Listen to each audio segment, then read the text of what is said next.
Hello, greatness. You are welcome and tuned into Heirs of God TV, perfecting saints to become like Christ. Stay tuned for another inspiring episode from your host. And now, let's welcome Dr. Vincent Oppong.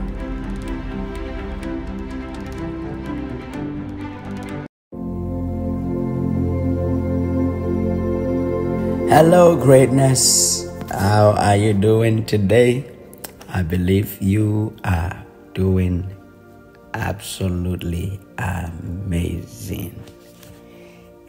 There's your brother Vincent, and welcome to the Heirs of God TV and podcast. For those of you who will be listening through our podcast.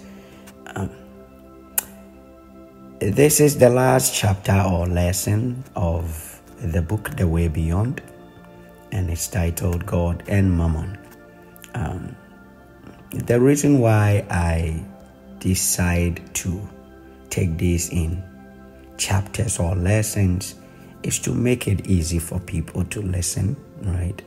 So as you know, the longest chapter we have is not even up to 20 minutes, right? Why? Because it's easy to take these things in bites, right? You can listen to them a couple times to be able to glean all the wisdom and the knowledge and the blessedness that are locked up in them, right? Sometimes when it's too long, like if I read the whole book, maybe you take 2 hours, people procrastinate and never get to it or never finish it, right? And so taking it in these little doses of 10 minutes, some of them are even like 6 minutes, right? Bam, you can finish that, and then listen to it again or wait for the next lesson the next day, right? Because the truth is, most of these I record all of them at once, right? But I break them apart so that it's easy for everybody to be able to read and to follow it. So I'm excited to finish this book and also go to the next book. There is still a lot of stuff to read about Joseph Benner. I think I will continue in his book. I do have a lot of other content, other books that eventually we will go through them, but I have I would say all the books of Joseph Benner, so you are stuck with Joseph Benner for a while, and I've had some good information or testimonials about how it's been a blessing to them. So thank you all so much. I really appreciate you. Your comments and your encouragements have been a blessing to continue doing this. If you haven't subscribed, please try and subscribe, so that for some of my people on WhatsApp and things, so I don't keep bombarding you. So please subscribe to the channel so that once I upload, you already have it, right? Okay, thank you all. Let's now go to chapter 10, God and Mammon, from the book The Way Beyond. In the following verses from the Sermon on the Mount is found all that anyone needs to know who is facing the tribulations now being visited upon humanity and is seeking the reason and the purpose of it and how to be free from them. So we will point out to you how wonderful it all applies to this very question we have been discussing and how it perfectly confirms all that we have stated.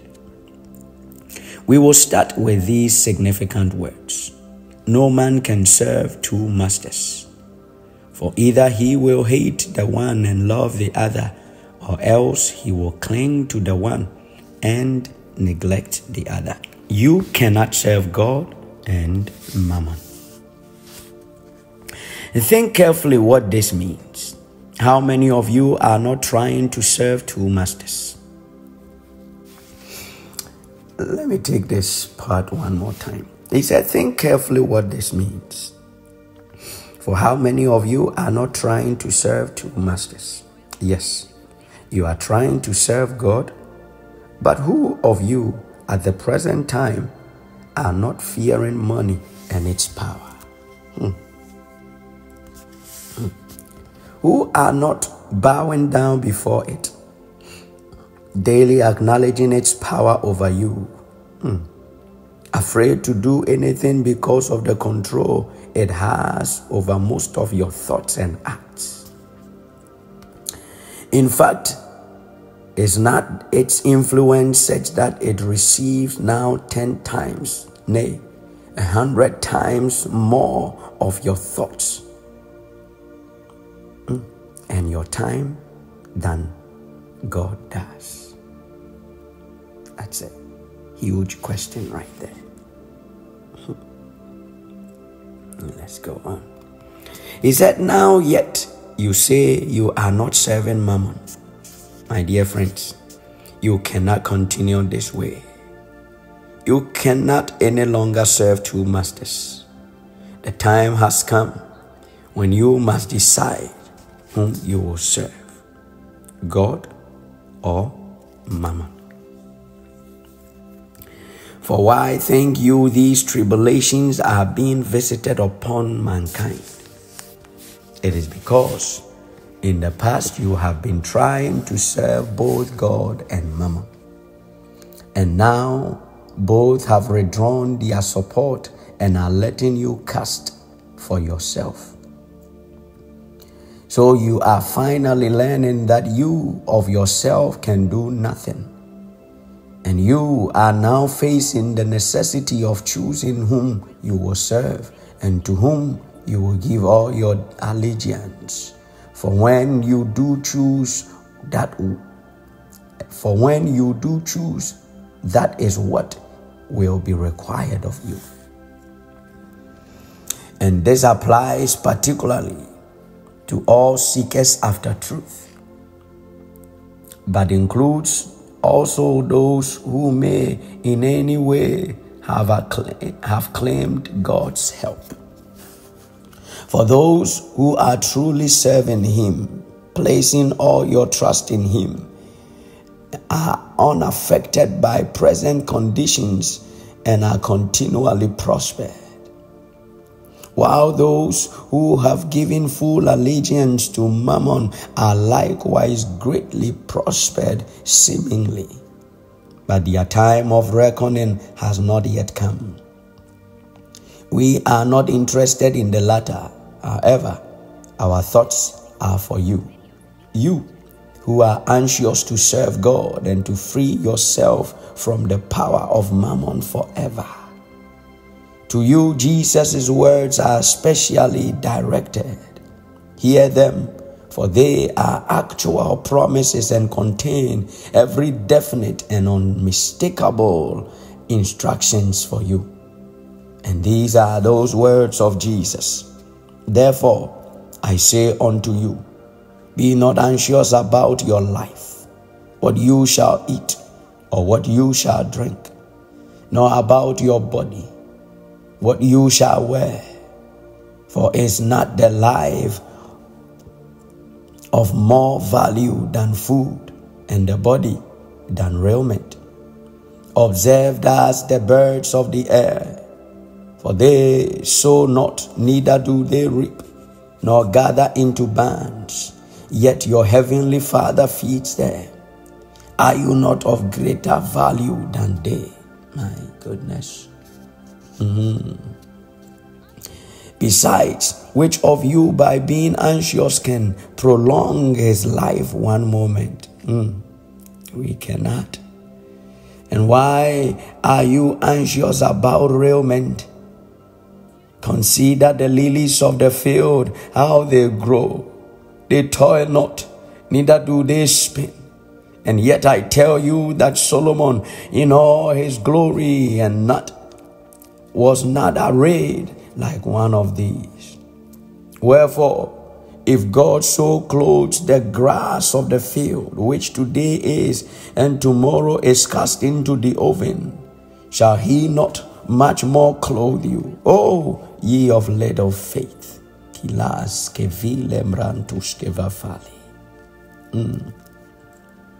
Here you are told plainly the difference between what is required of those who would serve God and those who serve Mammon.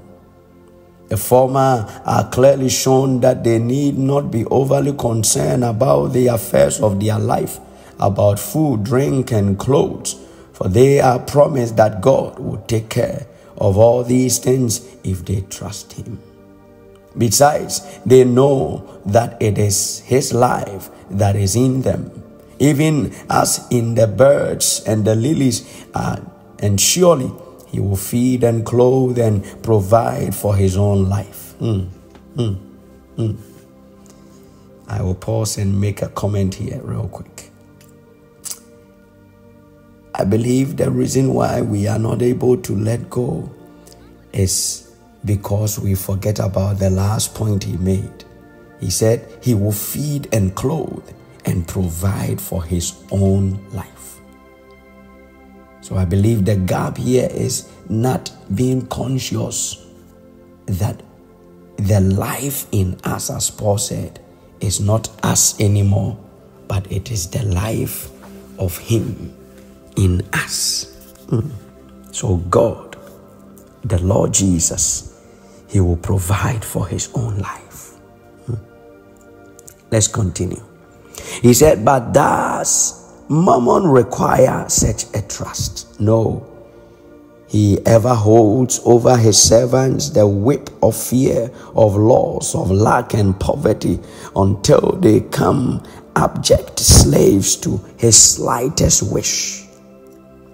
The former, in their efforts to please God, develop and portray a life of love and selfless service, while the latter, as they yield more and more to Mammon, develop into cold and heartless beings, thinking only of how to satisfy their utterly selfish lust.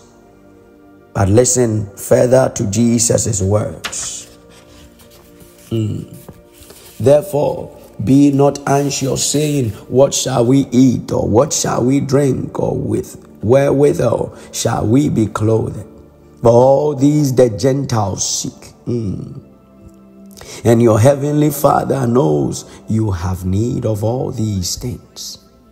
But I tell you, seek first the kingdom of God and His righteousness, and all these things shall be added unto you. The Gentiles was a term that was used by the Jews as synonymous with the heathen, or those who were not of the chosen people of God, and undoubtedly Jesus used it with that meaning. In other words, the chosen of God, His servants, know Him and they trust Him fully for all their needs. But the Gentiles, those who are not His people, are the ones who are always anxious about what they shall eat or drink, or how they shall be clothed. So Jesus tells us that if we will make first the seeking of the kingdom of God, the divine consciousness where love and peace abide, putting all our trust in God and giving all our service to Him, all the things needed in the physical world will be richly provided. The emphatic dialogue, translation from the original Greek states that, let me take that part again. He said the emphatic diaglot translation from the original Greek states that they will be superadded, right? Superadded, which is, he's talking about for those who seek the kingdom of God first and his righteousness. He said there will be super added. So he goes on to say, he said, be not anxious then for the morrow will have its own problems. Sufficient for each day are the problems thereof. How much more plainly can it be declared to us that we are being lovingly watched over and cared for, that all our needs are known and will be supplied, and that our only thought should be and knowing that everything will be provided for us, even as God provides for the birds and the lilies. Then it all resolves itself in a matter of trusting and abiding and of doing the thing that is right before us, to do the very best we know how, leaving the results tomorrow and all else to God. Can you bring yourself to do this, my dear friend? You must decide now. This is the time when we must choose on which side we will stand. As Joshua asked the people, choose ye this day whom you will serve. But as for me and my house, we will serve the Lord. Only a little while remains, my dear friends. Whom then are you going to serve? Do you require more tribulations and harder tests to help you decide? But remember, it can no longer be a half-hearted or a divided service. That will not be any longer permitted. The hopelessness of such should have been proved to you from former efforts. You must give up all that you have and are, and follow him. You must make him and the finding of his kingdom and the living of his life first in your consciousness. It must be an every moment of the day trust in him. The thought of him must supersede every other thought. That is the kind of trusting he now seeks from you. And the joy and the blessedness of those who have given themselves over wholly to him in such trusting. And to them he shall reveal himself and his glory. Amen and amen. And that has been an exciting journey through the book, The Way Beyond.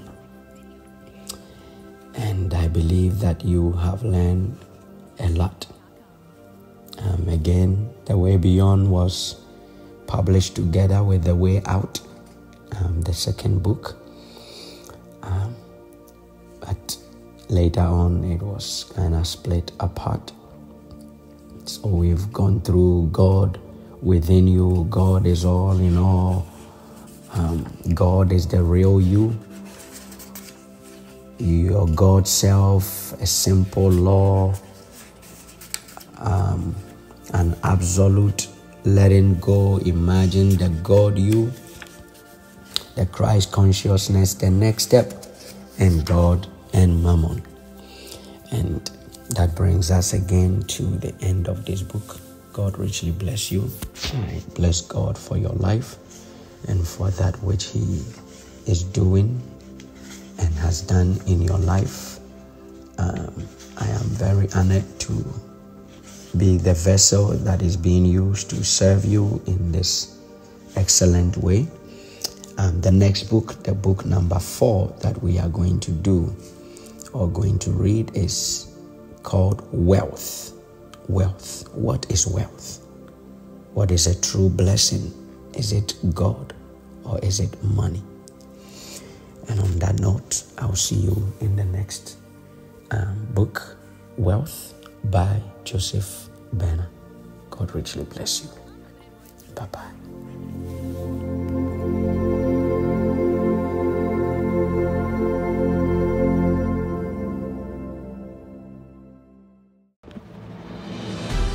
You've been listening to Heirs of God TV, perfecting saints to become like Christ. Thanks for tuning in, and please don't forget to subscribe, like, and share, and turn on the notifications so you don't miss out on becoming all you were born to be.